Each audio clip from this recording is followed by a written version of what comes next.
Our Tuesday, January 28, 2020, Board of County Commissioners Business Meeting. Would you all please stand and join us in the pledge? I pledge allegiance to the flag of the United States of America and to the republic for which it stands, one nation, under God, indivisible, with liberty and justice for all. Thank you, everyone. I'll just note all commissioners are in attendance. And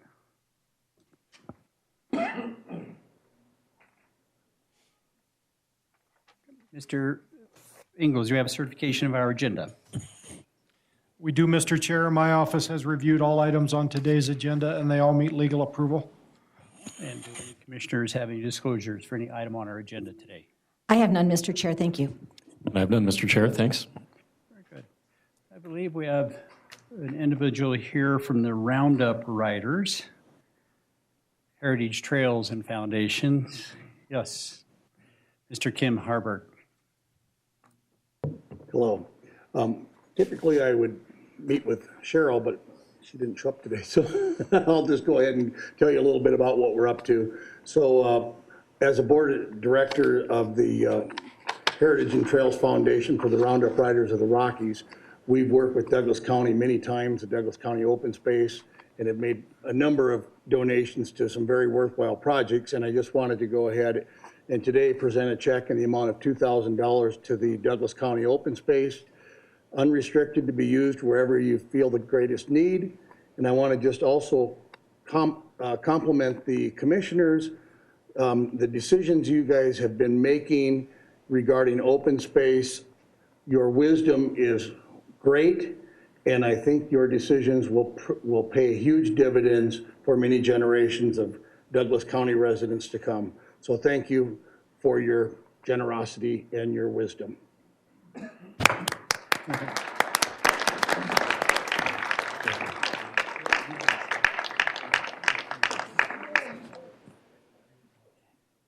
Thank you. Mr. Harburg, if you would mind just staying at the lectern, I think there would be some commissioner comments. So I'm going to call you Kim.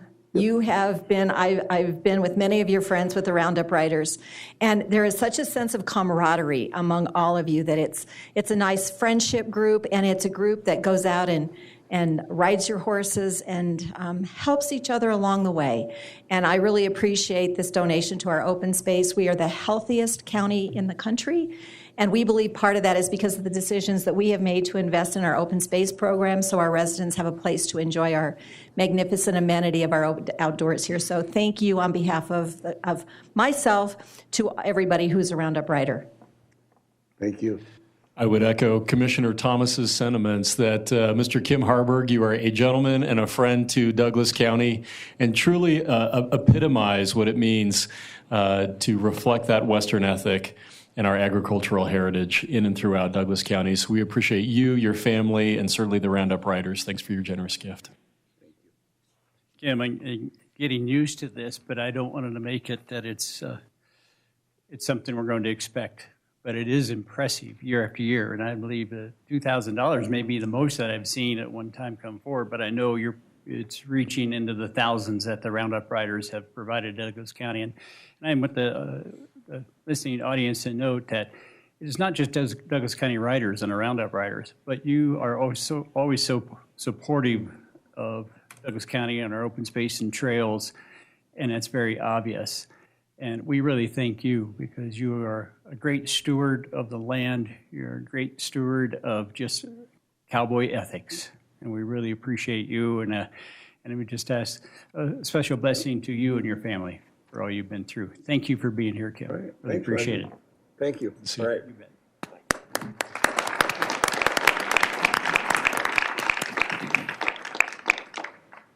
This time I'd like to call our clerk and recorder, Merlin Klotz, to the lectern.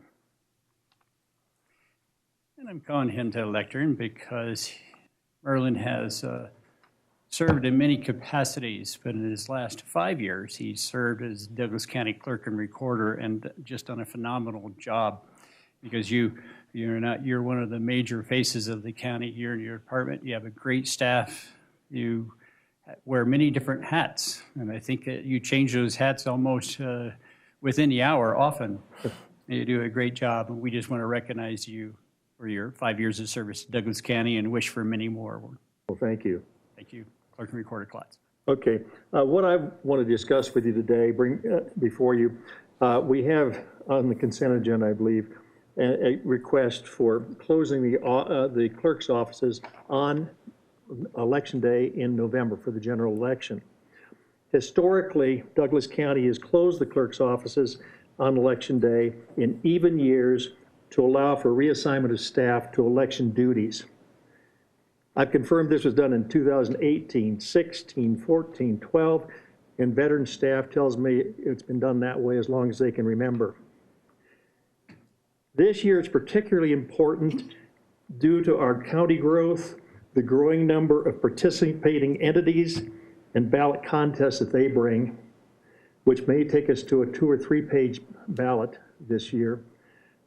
Further, we have mandates from House Bill 19-1278 for more polling places and drop boxes. In 2016 election, presidential election, we operated 15 VSBCs and 10 drop boxes. House Bill 1278 requires expansion of those numbers of drop boxes and voter service polling places or polling places. We will operate 20 and 20 compared to 15 and 10. Population and registered voters have increased by 16% since 16. House Bill 1278 will require staffing of 4 more polling places. We anticipate a need for between 450 and 500 election judges. That's up from 340 in 16.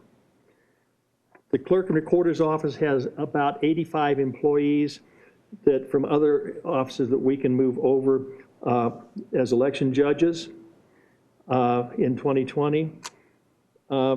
Election judge recruitment starts with the caucuses. We have to first take judges from the major party caucuses, and then beyond that, we have a student election judge program with the schools, which is a partnership that's paid off with from 30 to 50 election judges, which helps there. And then filling out with Clerk and Recorder Office employees. Douglas County isn't alone in this type of a program. Jefferson and Boulder counties actually take a county holiday on Election Day and close all offices for your presidential, for your even year general elections. El Paso County closed all motor vehicle offices for the presidential election both on Monday and Tuesday. That's all motor vehicle offices. And they also, commissioners commit an additional 100 employees from other departments on Election Day. Larimer County closes vehicle offices every Election Day, both for the general and the primaries. Arapahoe County does likewise, and they're still waiting for approval for this year, but historically they've closed on the general election days. So I appreciate your considering this in the consent agenda, and it's very helpful to get the election out. Thank you. Clerk and Recorder Klotz was referring to item R on our consent agenda, which we actually will address. But Clerk, I appreciate you bringing that up when you're up at the lectern. And thank you for that explanation to put it on the record, because it certainly is a big day for, no doubt, voting, but it's a kind of a culmination of months and months of work from your office. We really appreciate it. Well, I have a wonderful team, so thank you. And Clerk, I have a certificate for you. Oh. If you don't mind me reaching. And applause. Thank you.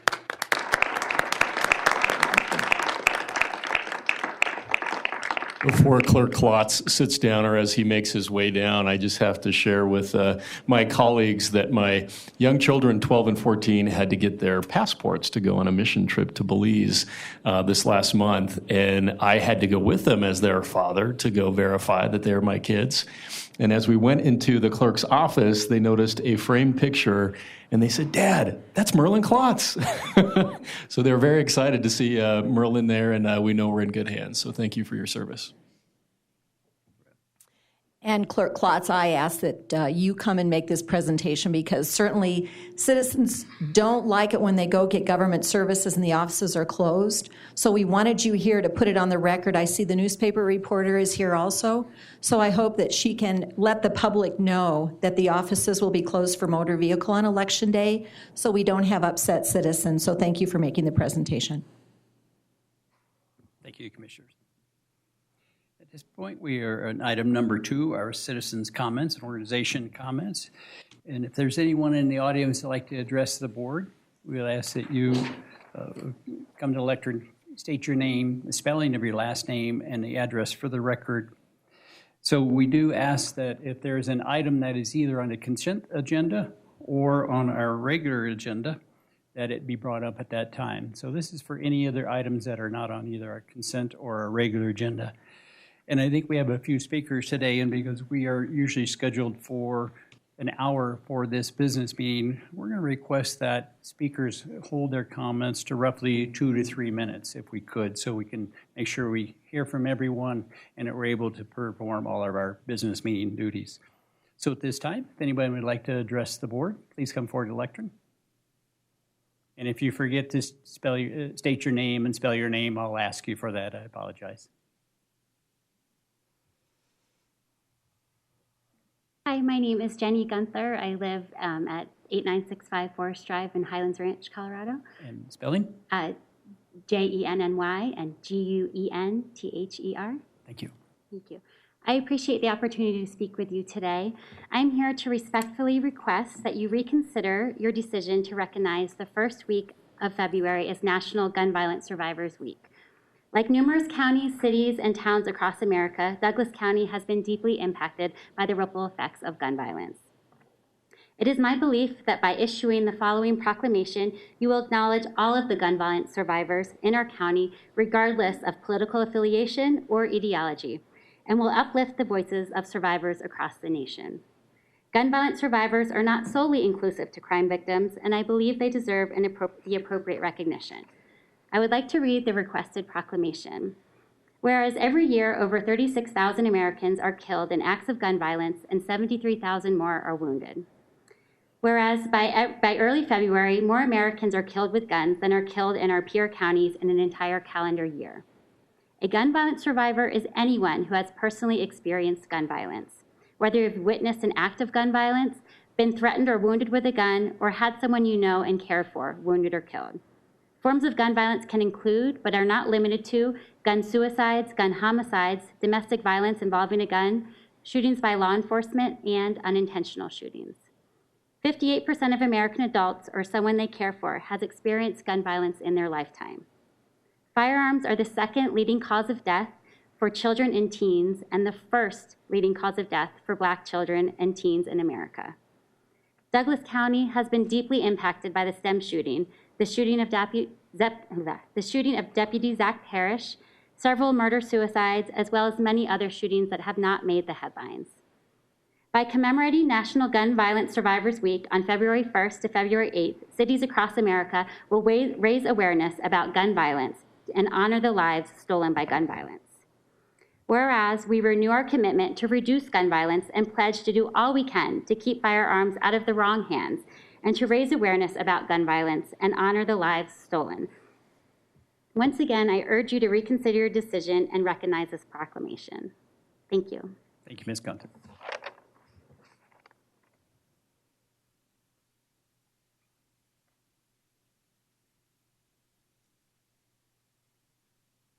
Very nerve-wracking.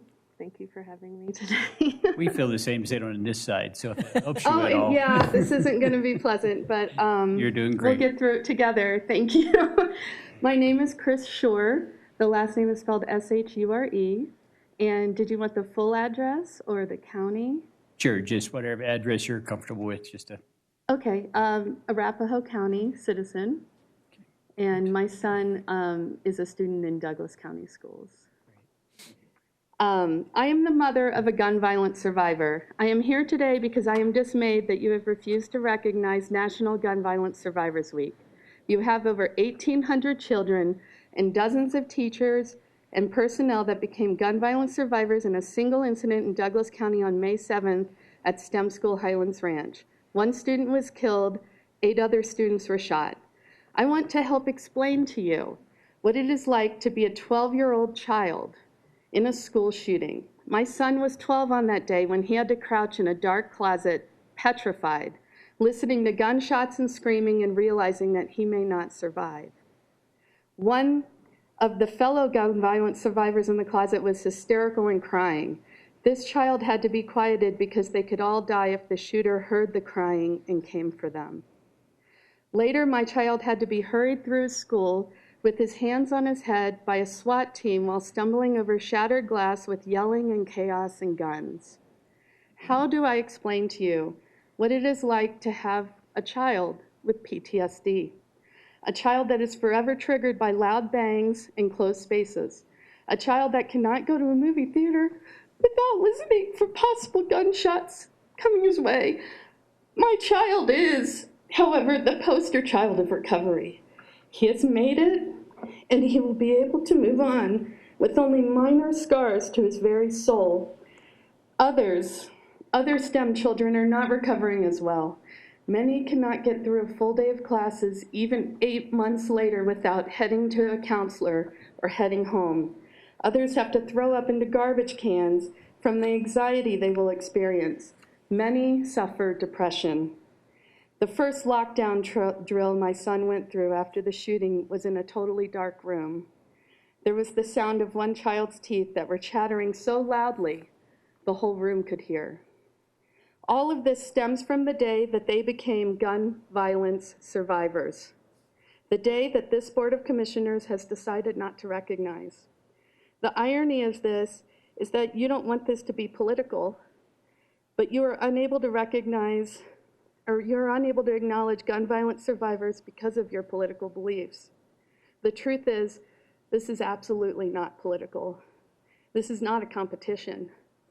It is basic human decency, and it is your responsibility that you agreed to when you took this position you are now in to recognize survivors such as these. These survivors are not going away. They have scars for life, and they're the survivors of gun violence that took place in Douglas County. I recognize them all during National Gun Violence Survivors Week and always. Thank you. Thank you, Ms. Scher.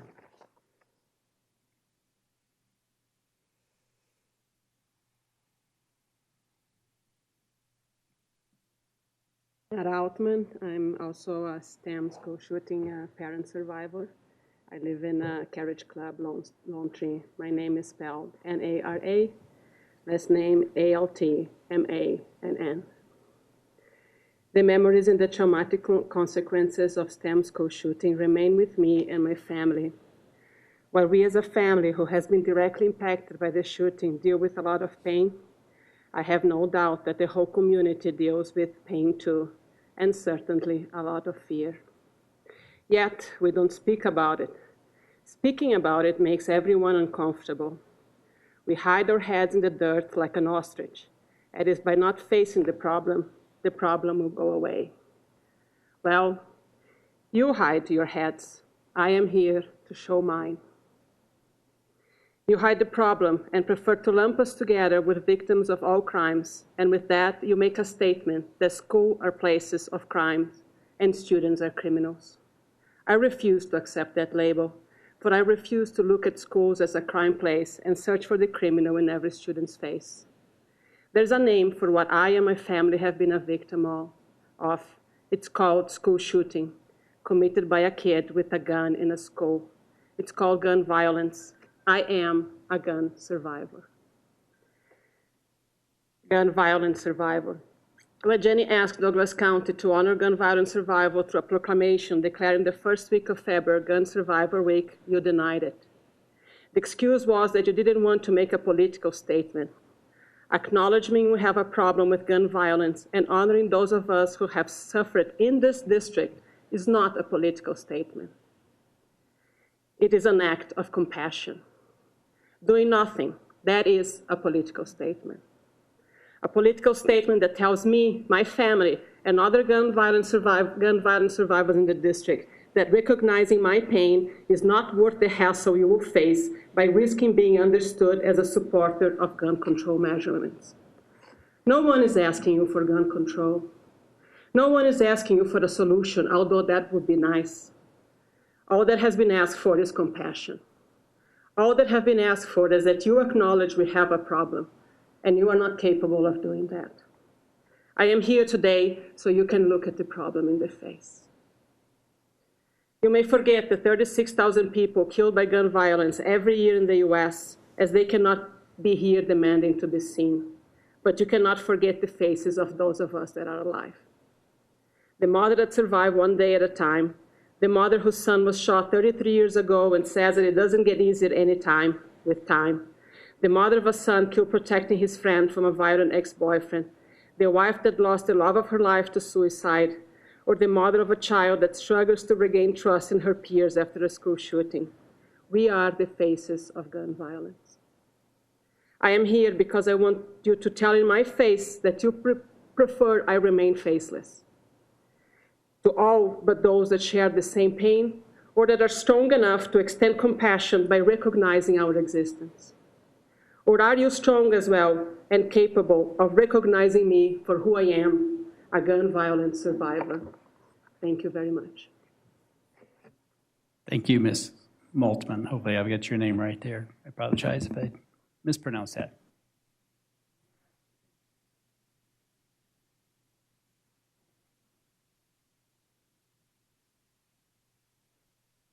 Hello, my name's Elizabeth Emerson, E-M-E-R-S-O-N.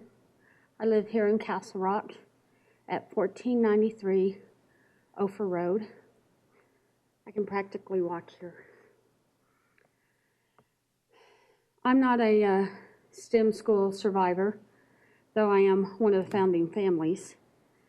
Judy Jacoby and I sat at Panera in Highlands Ranch and actually wrote up the idea for STEM school. So it's interesting that years later I would become friends to a lot of the victims. My story is different.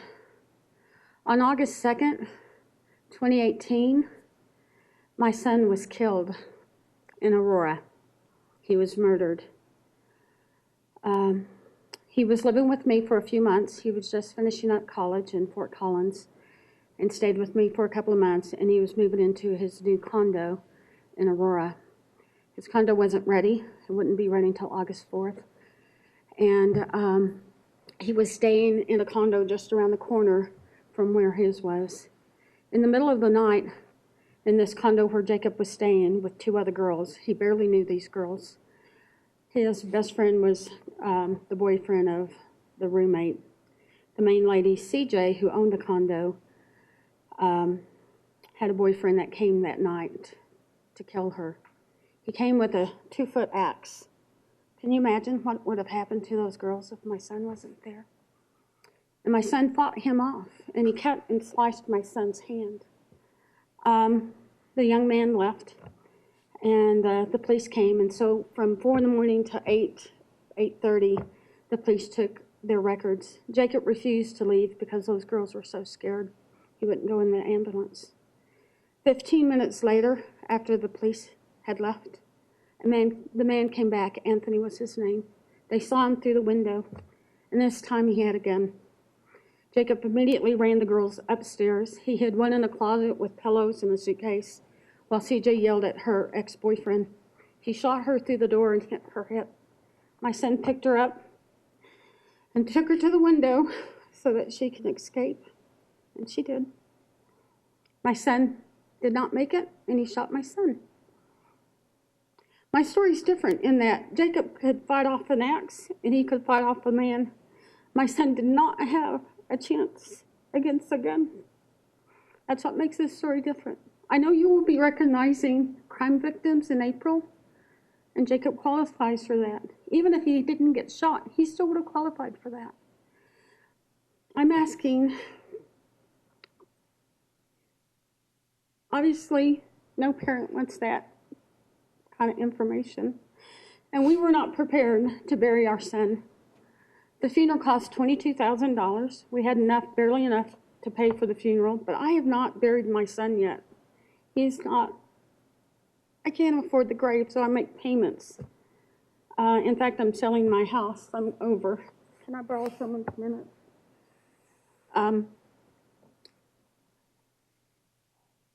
I don't have anywhere to go for my son. I don't have a graveyard to go. I am moving out of my house to Denver so I can pay for the rest of my son's grave. I'm asking you to please consider recognizing gun victims, just to give them value.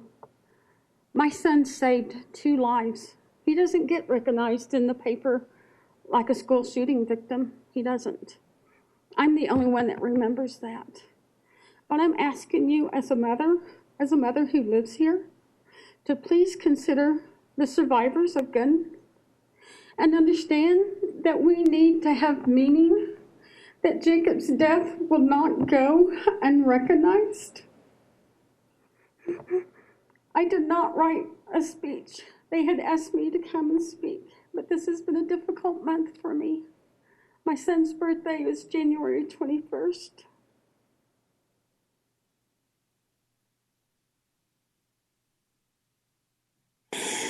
And the further it goes away from him, the death, the harder it's getting for me. That first year was easy, but now it's getting harder. So I'm asking you, please, to consider honoring the survivors and the gun victims, and it's more than just a crime. I'm asking you to please give them value. Thank you so much. Again, my name's Elizabeth Emerson, E-M-E-R-S-O-N. Thank you. Thank you, Ms. Emerson.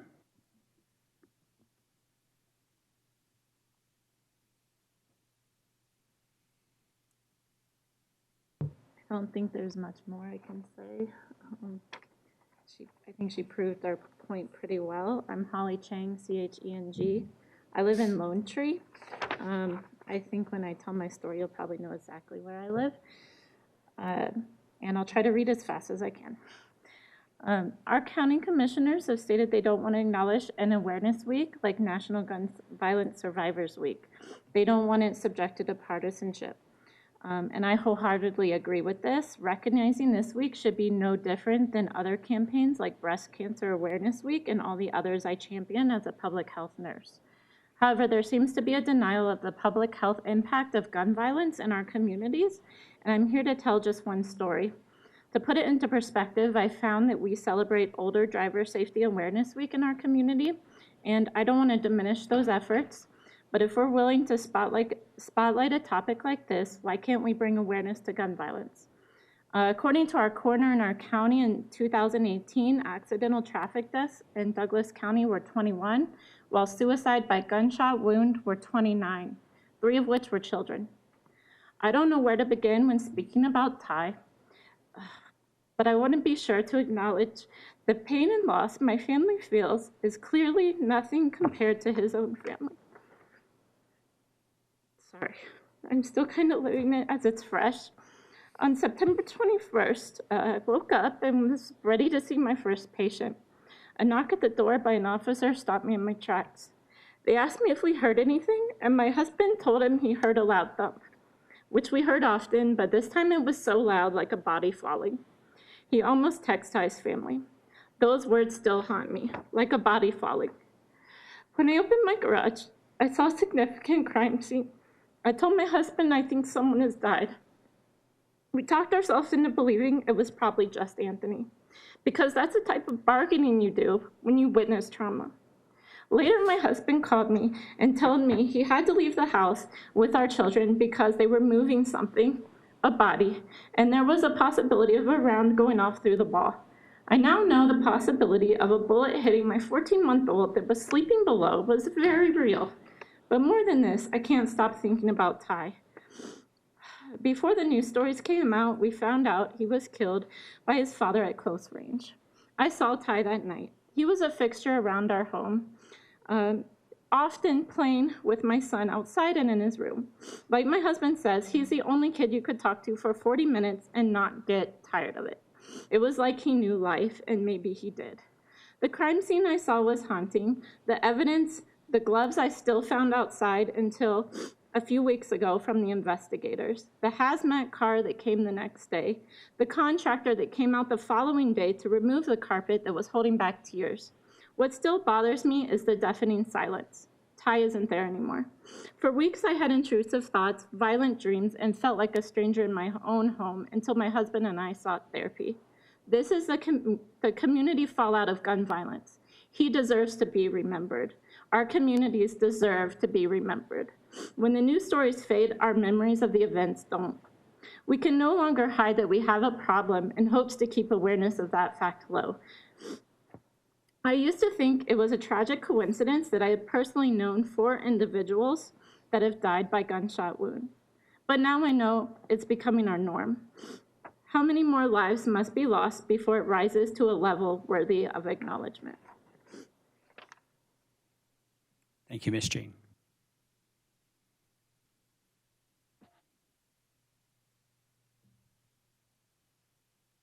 Hi, my name is Emily Suyat, S-U-Y-A-T, and I live in Parker, Colorado. And I'm going to be reading the statements of 2 gun violence survivors who can't be here today. The first is Lindsay Quist. She lives in Parker, Colorado. National Gun Violence Survivors Week is an important acknowledgement of the impact that gun violence has on our community. For so many of us, we have stories of personal loss from gun violence. Almost 3 years ago, I lost a loved one to an unintentional shooting, not a crime. One of my closest friends, Marissa, woke up early one morning to hear someone in her backyard. With 3 young sons to worry about, she quickly got up to see what or who was in her yard. What she found there would have shocked anyone. Her middle son, Evan, who was only 7 at the time, had found his father's gun, which was left out on the kitchen table fully loaded. No one knows what happened next or how those few seconds unfolded. But soon Marissa's 10-year-old son, David, would hear a gunshot and come running from his bedroom. He found his mother dead from a gunshot wound. Her 7-year-old son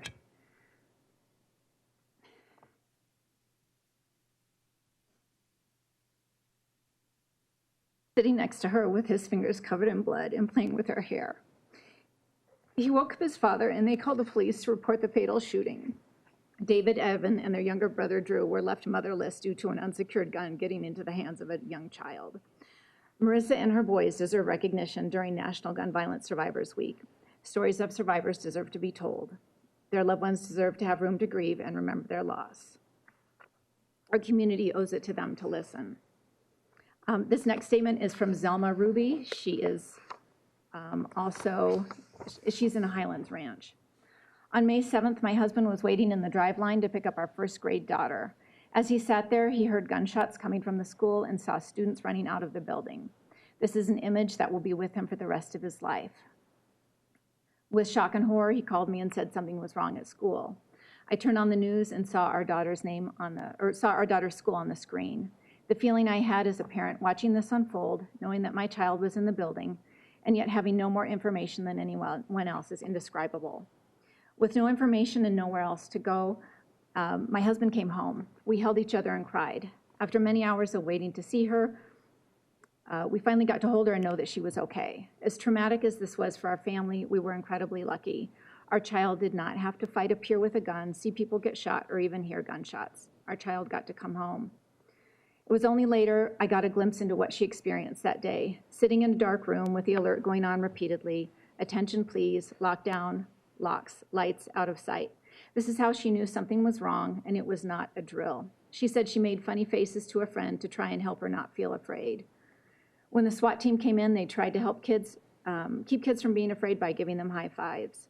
She doesn't talk about that day as much anymore, but we still see the effects of it when she is scared to sleep in her room or when she is afraid of going to the restroom at school because she doesn't want to get separated from her class. As any survivor knows, we are incredibly grateful and lucky to still be together, and we pray each day for survivors and families who have loved ones killed by gun violence. Thank you. Thank you, Mrs. Suyat. And I have those statements for the record. May I give them? Okay. The attorney on the end of the dais.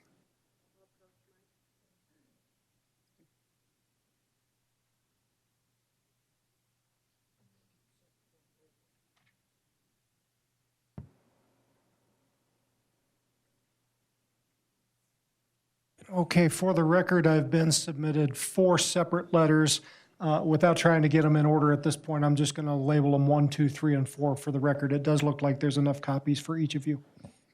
Thank you, Mr. Ingles. My name is Stacy Penar. I'm a resident of Highlands Ranch. The last name is spelled P-E-N-A-R.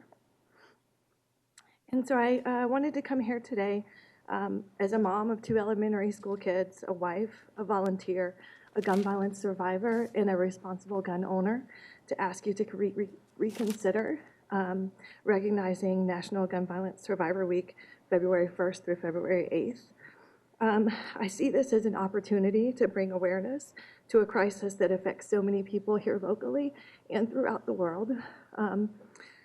If you're not a part of this club, it's definitely one that you don't want to join. It's not something we get to put on the shelf and think about later. For many of us, it's an entirely new life, and one that has a weight in our hearts and floods our brains with anxiety every day. And having 1 week of remembrance would give survivors time and space to honor ourselves and our experience, to remind us to take care of our mental health, to remind others that we struggle daily. And it would bring our community together. It would be a week filled with resources and educational classes on mental health and dealing with our emotions after trauma. It would bring the community together.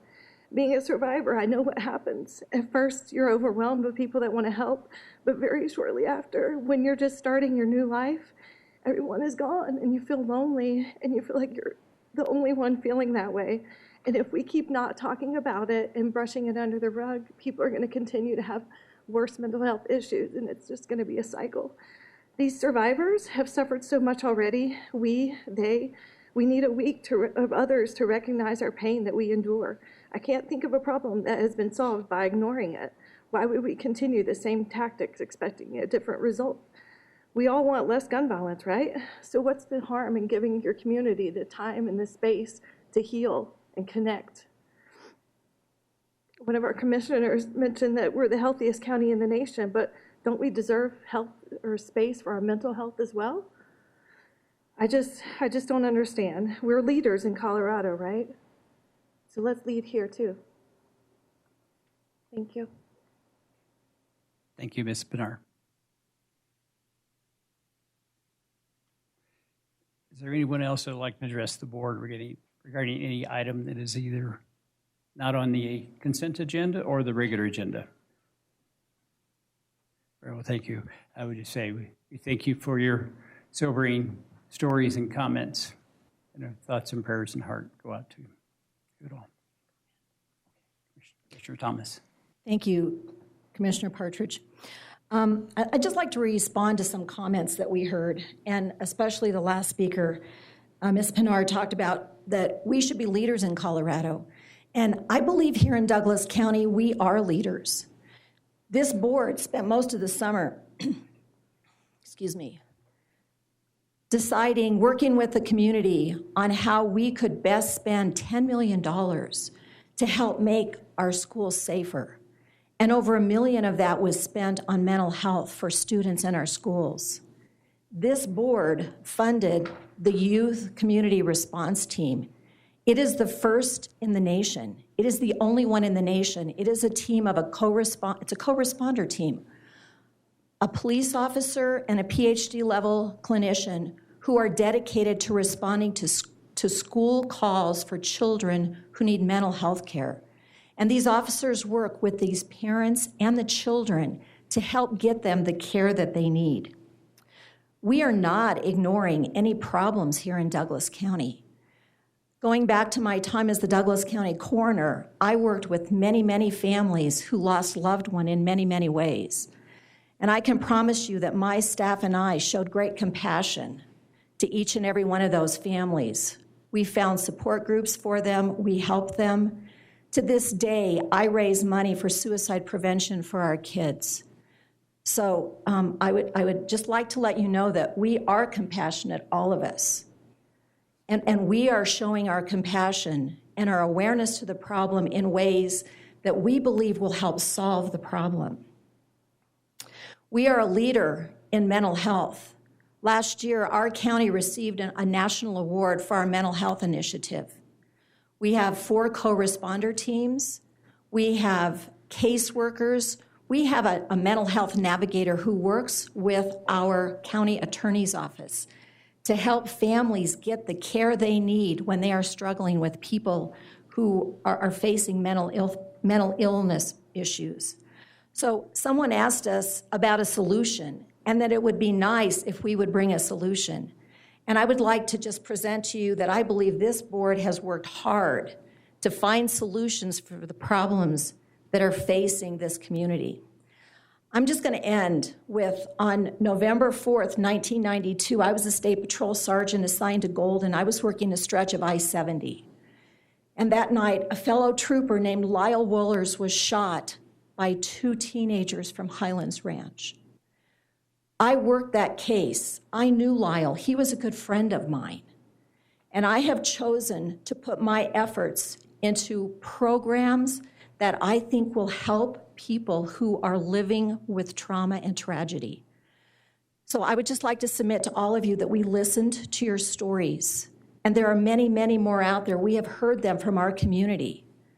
And I want you to know that this board has not just walked away and closed the door, that we are working on programs and we are continuing to find ways, to innovative ways, to bring mental health care and other necessary things to help the people who have suffered violence. So I'd like to thank all of you for being here today and know that this board is doing what we believe is necessary. So thank you. Thank you, Commissioner Thomas. Commissioner Layden. Thank you, Mr. Chair, and thank you, Commissioner Thomas.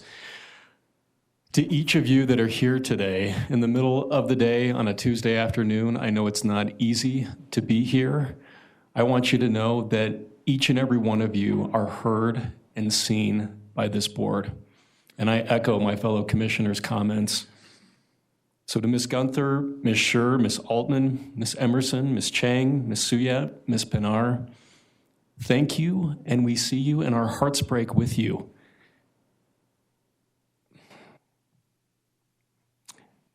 We see you because we have those same experiences in terms of hearing from our citizens, and we've also had personal experiences very similar to yours. I lost one of my closest friends in law school to gun violence very recently. And so I recognize the level of pain that you must experience on a daily basis. Gun violence is certainly real, and we are very aware of that. I would echo the sentiment that more than just a week of recognition, this board has spent a year of our lives in cooperation and collaboration with this community to bring $13.3 million in county funds without raising taxes to impact lives that were affected by the tragedy last year. We were with those teachers. We were with those parents the day that STEM happened. We walked with them. We talked with them. We went to Kendrick Castillo's funeral, and we saw the pain in the eyes of those people. So we share that with you. And again, that podium is not ours. That is yours. So we are grateful that you are here to speak with us and share your views. For us, it's important to recognize all victims of violence, and we will continue to do that. I also reflect upon a recent shooting that occurred in a Texas church on December 29th, where individuals within that church that were carrying legally were able to stop a shooter immediately. And many individuals that were in that church were not killed because legal concealed carry individuals were there in that church. So while we recognize the victims of gun violence, we also want to recognize the heroism of citizens that are law-abiding, that defend themselves and defend you and I from more gun violence. So we thank you for being here, and we want you to hear that perspective as we continue to address this situation in our community. Thank you, Commissioners. I will just be brief in my comments. Whether it's a child of your own or anyone else's, or a parent or spouse, however that loss, I think the important thing is that we all listen. And I think that's what we did today. We really appreciate you being here today. And we just pray for your hearts to be healed however they can be. It's not an easy thing. So I think probably everybody's experienced loss of one way or the other. Never easy. but it's not so much what we say, it's what you hear. So thank you for speaking up today. Appreciate it. Move on to item number 2, item number 3 of our consent agenda. Is there anyone in the audience who would like to address the board regarding items A through V of our consent agenda?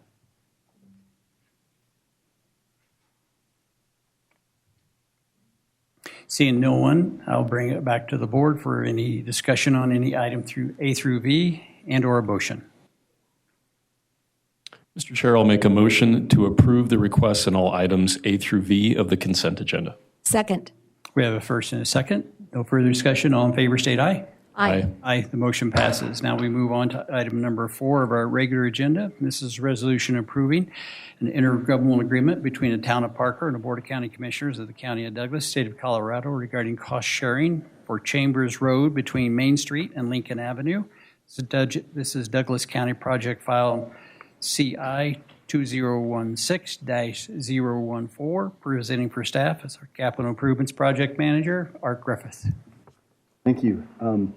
Before you today is an opportunity to partner with the town of Parker related to improvements for Chambers Road.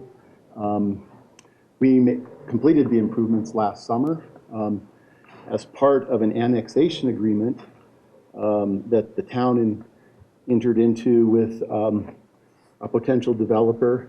The developer agreed to reimburse for the frontage of the widening when he moves forward with his development. To that extent, the improvements are estimated and cost $1,140,000, and that is part of the reimbursement equation. The other part is there's a cost of living index added onto that starts once this agreement is executed.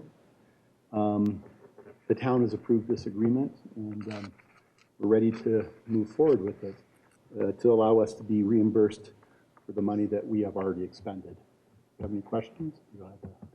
Very good. Thank you, Art. Questions for Art? So, Art, I'd just like to verify that this project was completed in the summer of 2019, and we knew while we were doing this project that the town intended to pay us back. Is that correct? Yes, in the sense that if the development moves forward, the developer will reimburse the town for the costs, and then they'll pass those on to us. Perfect. Thank you for that explanation. And I have no questions, Mr. Chair. Thank you. Yeah, thank you, Mr. Griffith. Appreciate it. I just have a comment. I really want to commend Parker for bringing this forward to us, especially with a plan to be able to look at partnering to be able to pay not just from all Douglas County taxpayer dollars, but from a specific project that has an impact. And because we know that's how we work with a lot of our development community, who are very willing to say, we do want to pay attention to our roads and bridges and be a partner to be able to provide transportation for all. So I really want to commend Parker and thank you. And thank you, Mr. Griffith, for bringing this forward and all the work you put into this. You're a great model for how we get things done. Appreciate it. Is there anyone in the audience like to address the board regarding this item? Seeing none, I'll bring it back to the board for any further questions, comments, deliberation, and/or action. Mr. Chair, if I could just make one quick comment. I was not at all surprised to see that Parker had entered into a partnership like this. I would just like to point out that last year when the board put 1A on the ballot for funding for additional funding for roads, Parker was the only municipality who responded to my call to partner with us, and they did provide a resolution that was approved by their board to support 1A, because Parker understands the good work that we all do together when we work with each other in benefiting our citizens. So I would just like to take this opportunity to call Parker out again for stepping up to the plate and helping us get 1A passed. Commissioner Thomas, would you like to make a motion? I sure will, Mr. Chair. I have a motion to approve a resolution approving an intergovernmental agreement between the town of Parker and the Board of County Commissioners of the County of Douglas, State of Colorado, regarding cost sharing for Chambers Road between Main Street and Lincoln Avenue. Douglas County Project Number CI 2016-014. Second. We have a first and a second. No further discussion. All in favor, state aye. Aye. Aye, the motion passes. Thank you. Next item B, Business Personal Property Tax Incentive Agreement between Douglas County and Paragon 28. This project file ED 2019-003. Presenting for staff or Demographic Program Analyst, Nancy Gideon.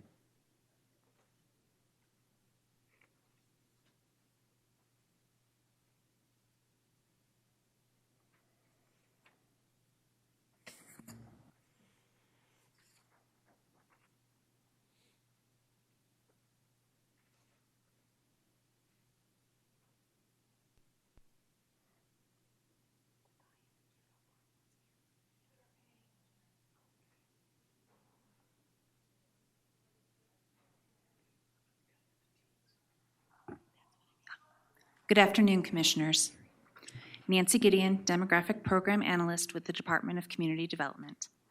The project before you is a Business Personal Property Tax Incentive Agreement with Paragon 28 Incorporated. The request is represented by Jeff Green of Paragon 28. Paragon 28 is a medical device company exclusively for foot and ankle devices. The company relocated to the town of Parker in 2019. The company currently has 144 full-time employees and anticipates hiring 100 new employees over the next few years. The current average wage is $72,500. The company has requested a rebate of the county's portion of business personal property tax for the location of their operation in Douglas County. The proposed agreement covers a 10-year period and includes 100% personal property tax rebate for the tax years 2020 through 2029. Based on estimated company investments, the total incentive amount over the 10-year term is estimated at $40,208. The applicant meets general defining characteristics of a new or expanded facility per Colorado Revised Statute, which authorizes local governments to negotiate incentive agreements with businesses. The board may approve the agreement with Paragon 28 as it complies with the county approval standards and policies. This concludes my presentation. I am happy to answer any questions. Thank you. Thank you, Nancy. Questions for Nancy? I have none, thank you. And I have none, Mr. Chair. And I have none. Thank you, Nancy. Appreciate it. It's time to open up for anyone in the audience. And, excuse me, Nancy, do you know if there's a representative from Paragon 28 here? Oh, apparently there is. Would you like to address the board regarding this request? The applicant is stating no, so thank you, sir. At this time, I'll ask if there's anyone else in the audience like to address the board regarding this item on our agenda. Seeing no one, bring it back for comments. I'll have a comment. You know, I have no other comments than to just thank Paragon 28 for being here. We certainly appreciate the business community and the contribution that you particularly make to Douglas County. So it's our honor to move forward on this. And if there is no further discussion, I'm prepared to make a motion. Okay. I'll make a motion to approve a business personal property tax incentive agreement between Douglas County and Paragon 28, project file ED 2019-003. Second. We have a first and a second. I'll make additional comments. And Nancy, thanks for the presentation. Paragon 28, thank you for bringing this forward. And it's just for the listening audience, this is for the county's share, that was stated, but it's the county's share of business personal property tax. It's not the property tax paid on a structure. But I think it's imperative that we pay attention to new businesses coming in, new job opportunities, no doubt new construction materials that are bought, which sales tax is paid on, because we also pay attention to our existing businesses that we already provide well above the state statute of $7,300, of the first $7,300 of business personal property tax being exempted. The commissioners have voted to move that to the first $100,000 is exempted from the county's share of the business personal property tax. I just wanted to make that note. Any further comments?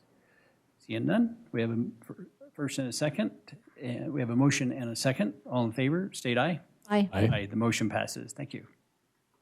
Our next item on the agenda, next items are C, D, and E. These are funding agreements, and I believe Tina Dill will probably identify the three funding agreements. But Tina, are you prepared to present C, D, and E together as one, even though we'll have separate motions? Sure, we could do that. Okay, if you're able to do that, I think it'd be great. All right. And if you would identify each one of those particular projects, since I did not go through them specifically. Item number C.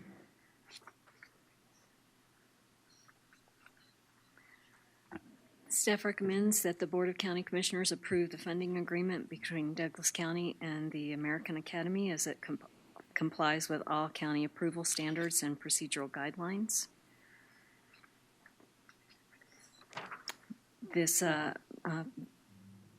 award is for $259,636,000, and it was awarded through a competitive grant process. The second funding agreement is for Southeast Christian School. It was also awarded for $263,337 through a competitive grant process. The third agreement is Platte River Academy. The amount was for $331,605 that was awarded to a competitive grant process. And staff recommends the approval of all three awards at your discretion. Thank you, Tina. Questions for Tina?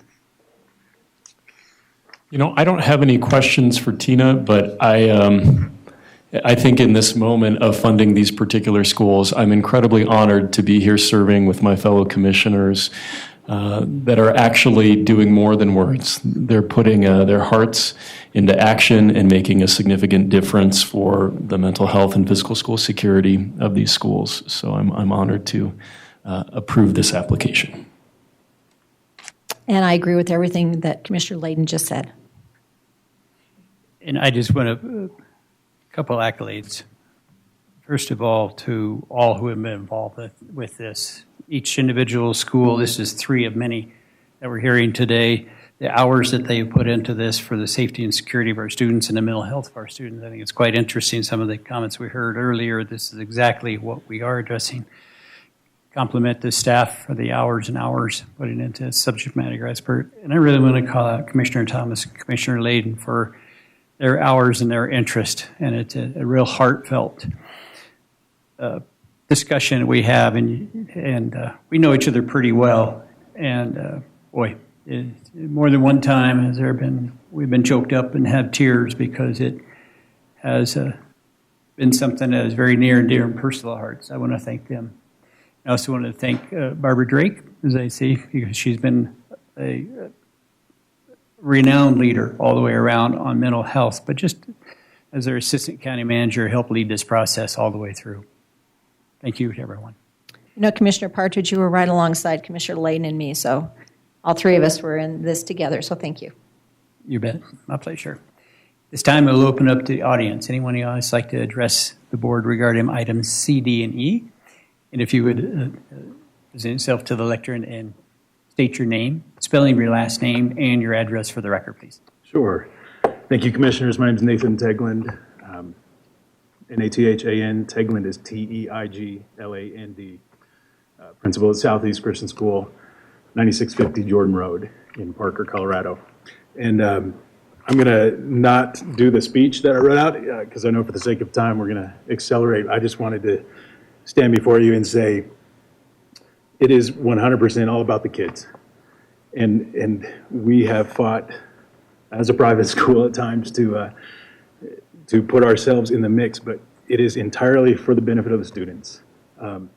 What you are doing and what you have done, we are so grateful for. I've already met with mental health providers. I'm talking to people about how we roll this ball forward that we could not have done apart from this. So as just a personal commendation I know I'm going way off notes here. I just wanted to say thank you on behalf of our board, administration, families, but most importantly from the kids. I have 3 of my own in school with me, and I know what it's like to hear the questions from second graders about safety. And I hear these things younger and younger and younger, so the more proactive we can be, I want to thank you for making the effort, being swift in action, and to do this. And I know, because I was there with you this summer as you rolled this out, I know this was hours and hours and hours of work. So we do see this. We thank you for your support, for your sacrifice. We do recognize the work you are doing. And I just wanted to come on behalf of Southeast Christian School today to say thank you. And we applaud this. And we are personally grateful. Our kids are better because of this. So thank you very much. Mr. Tagelman, if I got that correct. Yes, sir. Would you give us a few moments to lecture? And I think it might be some commissioner comments. We'll do it as individual. Well, that just means the world to us. It really does. And I think we share your perspective that it's really all about the kids. It's about, not seeing those faces of bewilderment and confusion and uncertainty. We've heard these statistics through days and weeks and months of a lot of work that the number one fear of students is being shot at school. And mental health, resilience, and the opportunity to provide a series of potential solutions around physical school security. We know that evil exists in the world, and we can't stop all of that, but we thank you for your partnership with us in terms of helping our kids. I appreciate that you are here representing the private school community, because at first we took some heat for wanting to help private school kids, but we didn't understand how a child who went to a private school was different than any other child. In fact, I'm a product of private schools, and my granddaughter currently attends a private school. So thank you for what you do for our kids. Thank you. Thank you. I think both my commissioners echo my comments too. I'd just reiterate, thank you for taking the time that you put into such an important part of our community, supporting schools. Thank you, sir. Thank you. Would you like to leave your comments with the county attorney for the record? If it wasn't handwritten on my manila folder, I would have. My apologies. Thank you. Thank you. You're wonderful. Thank you. I think we have an additional comment.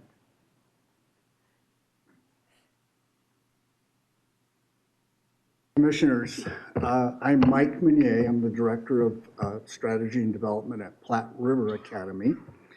I'm the former principal there. After 5 years, I've actually transitioned over to this position and love it. And I have written out some thoughts for you, and I'll try to get through it without a tear. Mr. Meunier, we have proper spelling of your name in the record. Would you mind spelling your name? Munier. It's French. Okay. And Platte River Academy is at 4085 Larkspur Street in Highlands Ranch, 80126. Thanks, sir. Okay. First off, thanks to you. Thought this would happen. I do the same thing, so I am right with you there. Yeah. Well, Platte River Academy is going to be a safer place. And this summer, we're going to completely remodel the front end of our school and create a very secure environment for our children and our staff. And speaking as a former infantry officer, securing the perimeter, or in this case, securing our facility, is one of the most critical things that we could do to allow us to be safe.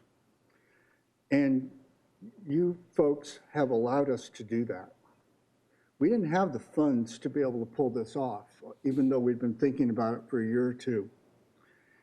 But your grant will help us achieve our most important goal at Platte River Academy, which is to provide a safe and caring environment. That's in our mission statement. We look forward to sharing with you the before and after pictures and reports for you as the summer work progresses.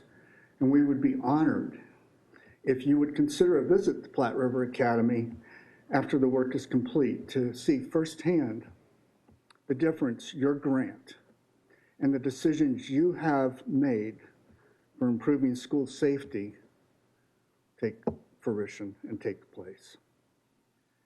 I speak on behalf of 310 families at Platte River Academy,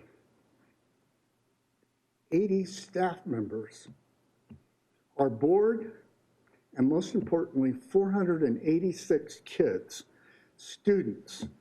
Our sincere thanks for your support, care, wisdom, and incredible foresight that you have exercised with this grant for our school and the schools of Douglas County. Frankly, in my 35 years of public and private school experience, I have never seen such a bold and proactive response to protect and serve students. All I can say to you is, wow, and God bless you. Thank you very much. Thank you, sir. If you would continue the lectern for a few comments. Mike, I remember when you called me, I think it was 6 o'clock one morning. Yep. We'd been chasing each other, and I think I was running on the treadmill when you called me. But I knew I needed to talk to you, so we had a conversation. You set it up for me to get with a vendor at your school and measure the windows. And there was, with the gentleman who helped us, I could tell how much you all care about kids. And Sean Duffy is the chair of the library board. We work with him. His child goes to your school, and he has told us fabulous things about the education you are providing for the kids in your school. So I would like to thank you for what you do for our kids as well. So thank you. Thank you, Laura. This really is a team effort, and the success of your students would not be possible without your leadership and your willingness to step into that really significant role for such a time as this. And all of those parents and board members and kids that you just shared with us, their lives will be incredibly changed because of what you're doing in this community. So it's an honor for us to just come alongside you. Thank you. I added your words when you choked me up. So thank you. And I think it's really interesting to see maybe we had the ability to provide some means, but you and many others provide the action. Thank you for taking care of the youth of our county. Well, it's a lot of fun. Thank you. Thank you, sir. Appreciate it. Is there anyone else who would like to address the board regarding items C, D, and E?